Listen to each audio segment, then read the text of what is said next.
بسم الله الرحمن الرحيم. يا أيها النبي لم تحرم ما أحل الله لك تبتغي مرضات أزواجك والله غفور رحيم. قد فرض الله لكم تحلة أيمانكم والله مولاكم وهو العليم الحكيم. وإذ أسر النبي إلى بعض أزواجه حديثا فلما نبأت به وأظهره الله عليه عرف بعضه وأعرض عن بعض. فلما نبأها به قالت من أنبأك هذا؟ قال نبأني العليم الخبير. إن تتوبا إلى الله فقد صغت قلوبكما وإن تظاهرا عليه فإن الله هو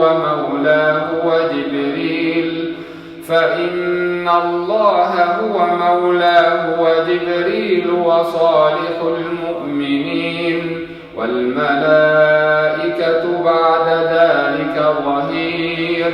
عسى ربه إن طلقكن أن يبدله أزواجا خيرا منكن مسلمات مؤمنات قانتات تائبات عابدات سائحات ثيبات وأبكارا. يا أيها الذين آمنوا قوا أنفسكم وأهليكم نارا وقودها الناس والحجارة عليها ملائكة غلاظ شداد لا يعصون الله ما أمرهم ويفعلون ما يؤمرون. يا أيها الذين كفروا لا تعتذروا اليوم إنما تجزون ما كنتم تعملون. يا أيها الذين آمنوا توبوا إلى الله توبة نصوحا عسى ربكم أن يكفر عنكم سيئاتكم ويدخلكم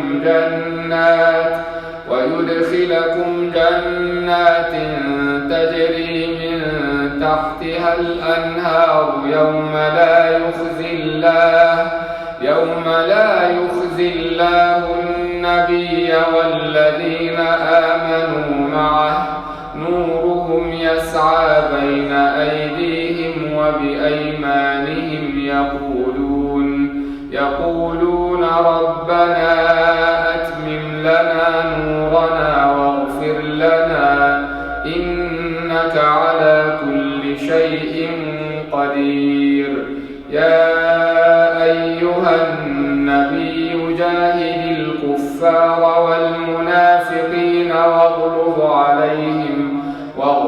عليهم ومأواهم جهنم وبئس المصير. ضرب الله مثلا للذين كفروا امرأة نوح وامرأة لوط كانتا تحت عبدين من عبادنا صالحين فخانتاهما فلم يغنيا عنهما من الله شيئا وقيل ادخلا النار مع الداخلين. وضرب الله مثلا للذين آمنوا امرأة فرعون إذ قالت رب ابن لي عندك بيتا في الجنة ونجني من فرعون وعمله ونجني من القوم الظالمين. ومريم ابنة عمران التي أحصنت فرجها فنفخنا فيه من روحنا وصدقت بكلمات ربها وكتبه وكانت من القانتين.